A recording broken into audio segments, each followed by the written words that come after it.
Welcome का हमारा video training course जारी है और आज की हमारे इस वीडियो का टॉपिक है अलाइनमेंट टूल्स। अलाइनमेंट टूल्स के बारे में आज हम सीखेंगे। वेलकम के सॉफ्टवेयर को ओपन कर लेते हैं। कंट्रोल एन, एक न्यू प्रोजेक्ट फाइल ओपन कर ली ताकि हम काम कर सकें। हमारे पास यहाँ पर देखें ये मुख्तलिफ अलाइनमेंट टूल्स हैं। ठीक है, ये हमारे पास ये तमाम अलाइनमेंट टूल्स हैं। ये हमारे पास कुछ साइज़ के टूल हैं। फॉर एग्ज़ाम्पल मैं यहाँ पर, क्योंकि अक्सर हमारे पास कुछ डिज़ाइन इस तरह के होते हैं कि उनमें हमने एक ही चीज़ को एक ख़ास तरतीब के साथ रिपीट करना होता है और सेम विड्थ, हाइट और सेम स्पेसिंग के साथ। तो वहाँ पे अगर आप मैनुअली काम करेंगे तो आप ठीक से काम नहीं कर पाएंगे। फॉर एग्ज़ाम्पल मैं एक छोटा सा सर्कल बना लेता हूँ और इसके ऊपर मैं कम्प्लेक्स फिलिंग लगा दूंगा। ये हमारे पास एक सर्कल आ गया और इसको हम कलर दे देते हैं, for example blue colour. For example मेरे पास ये एक ऑब्जेक्ट जो है वो आ चुका है। अब मैं क्या करूँगा, मैं इसकी मुख्तलिफ कॉपीज़ बना लेता हूँ और इनको आगे पीछे कर दूंगा।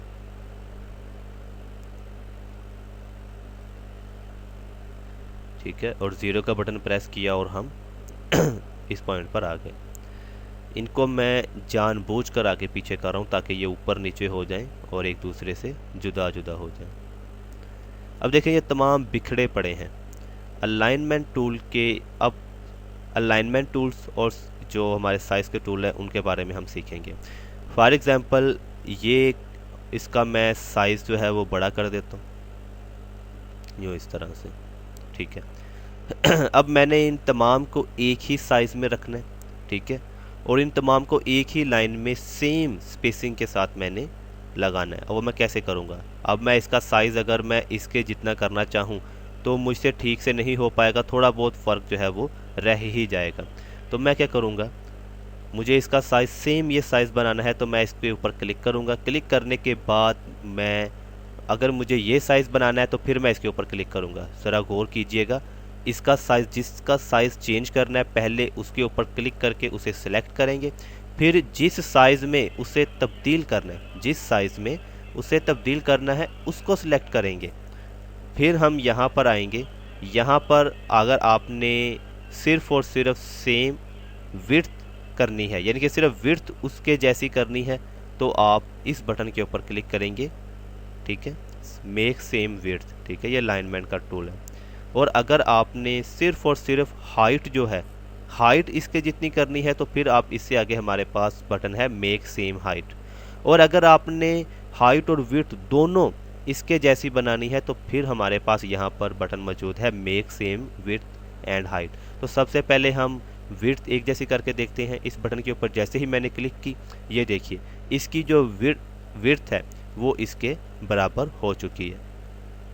अब मैं सेम हाइट के बटन पे क्लिक करूंगा तो ये देखिए इसकी हाइट भी इसके बराबर हो चुकी है। अब इन दोनों का साइज सेम हो चुका है। मैं कंट्रोल Z से अंडू करता हूँ।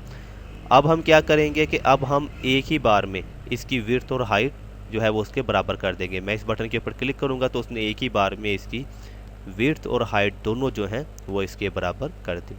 तो ये इस्तेमाल है इन तीनों टूल्स का। ठीक है, उसके बाद अब हमारे पास यहाँ पर मज़ीद टूल्स हैं। यहाँ पे हमारे पास एक टूल है स्पेस इवनली डाउन, यानी कि एक जैसी स्पेसिंग के साथ, अगर वो डाउन में है ऑब्जेक्ट तो एक जैसी स्पेसिंग के साथ वो, यानी कि उनका फासला एक जैसा हो, आगे पीछे ना हो। और ये है मतलब कि space evenly across left to right. यहाँ पे हमारे पास अलाइनमेंट के बटन है। ठीक है, फॉर एग्ज़ाम्पल मैं चाहता हूँ कि ये जो तीनों हैं, तीनों सर्कल, ये एक ही तरह से अलाइनमेंट में आए। ठीक है, मैं इसके ऊपर क्लिक करता हूँ, इसके ऊपर भी क्लिक करता हूँ और इसके ऊपर भी क्लिक करता हूँ। और यहाँ पे आके मैं जैसे ही क्लिक करूँगा तो देखिए ये सेम, यहाँ से सेम एक दूसरे के साथ अलाइनमेंट में आ गए। अभी भी आपको ये ठीक से समझ नहीं आया होगा। मैं इसका साइज़ जो है वो बड़ा कर देता हूँ ताकि आप ठीक से समझ सकें। और इसके ऊपर क्लिक की, यहाँ पे देखें ये कुछ इस तरह से सेम लाइन में आएंगे कि इनकी जो नीचे की पॉइंट है वो एक दूसरे के साथ मिले हुए होंगे। यहाँ पे देखें, मैं इसके ऊपर क्लिक कर रहा हूँ तो ये देखिए ये नीचे से एक दूसरे के साथ जो हैं ये आपस में मिले हुए हैं। ठीक है, अब मैं चाहता हूँ कि ये एक दूसरे के साथ इस तरह से सेम आए कि इनके सेंटर पॉइंट आपस में मिले। तो फिर मैं इसके ऊपर क्लिक करूँगा। ठीक है, अलाइन वर्टिकली सेंटर्स, जैसे ही मैंने क्लिक की अब देखें ये इनके सेंटर पॉइंट एक जैसे आ रहे हैं। ठीक है, ये इस अलाइनमेंट का मकसद है। और अगर आप चाहते हैं कि इनके जो ऊपर वाले पॉइंट हैं वो एक दूसरे के साथ मिलें और ये इस तरह से अलाइनमेंट में आए, तो हमारे पास यहाँ पर अलाइन टॉप का बटन मौजूद है। इसके ऊपर जैसे ही क्लिक करेंगे तो ये देखिए इनके जो ऊपर वाले हिस्से हैं वो आपस में मिल रहे हैं। ठीक है, यहाँ तक हमारा पॉइंट हो गया। ये तो था हमारा लेफ़्ट टू राइट। अब अगर मैं इसे यहाँ ले आऊँ और इसे यहाँ ले आऊँ और इसको मैं यहाँ कर लूँ, अब मैंने इसको भी सिलेक्ट किया, इसको भी सिलेक्ट किया, इसको भी सिलेक्ट किया। यहाँ पे हमारा लेफ़्ट टू राइट था, यहाँ पे हमारा अप टू डाउन है।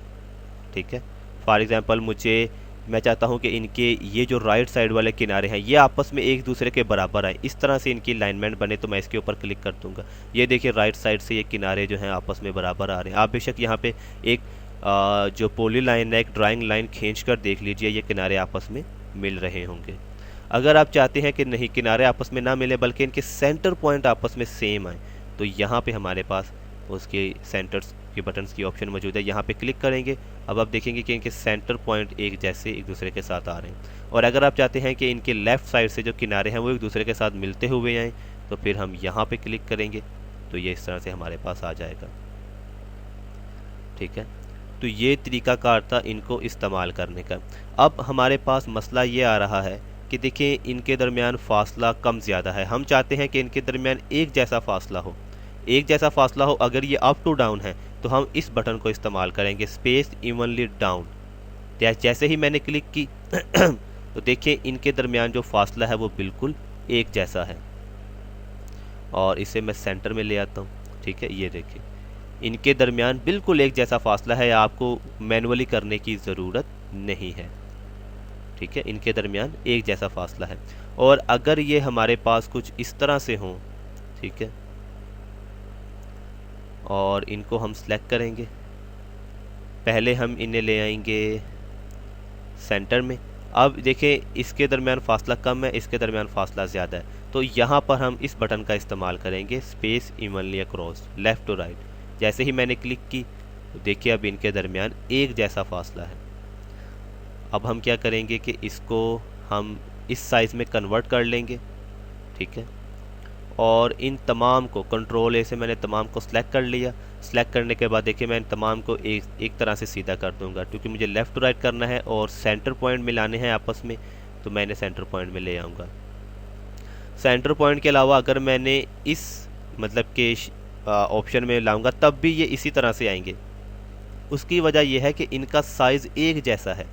अगर साइज़ छोटा बड़ा, जैसे पहले मैंने एक जो सर्कल था उसका साइज़ मैंने बड़ा कर दिया था, वो इसलिए किया था आपको समझाने के लिए इन ऑप्शंस को। अब देखिए इनका साइज़ एक जैसा है, तो आप इन तीनों में से कोई भी ऑप्शन इनके ऊपर अप्लाई करें, ये एक साथ ही आएंगे क्योंकि इनका साइज़ ही एक जैसा है। ठीक है, उसके बाद देखिए अब मैंने इनके दरमियान जो फासला है वो एक जैसा करना है, तो मैं क्या करूँगा कि मैं इस बटन को इस्तेमाल करूँगा, क्योंकि ये लेफ़्ट टू राइट है। अगर ये ऊपर से नीचे की जानब होते तो फिर मैंने इस बटन का इस्तेमाल करना था। तो फ़िलहाल क्योंकि ये लेफ़्ट टू राइट है तो मैं इस बटन के ऊपर जैसे ही क्लिक करूँगा देखिए इनके दरमियान फासला जो है वो बिल्कुल एक जैसा हो चुका है। ठीक है, बिल्कुल एक जैसा इनके दरमियान फासला आ चुका है।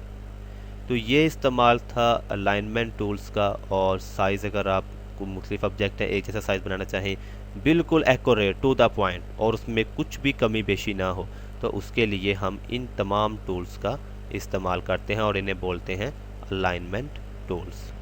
तो आज का हमारा ये टॉपिक मुकम्मल हुआ।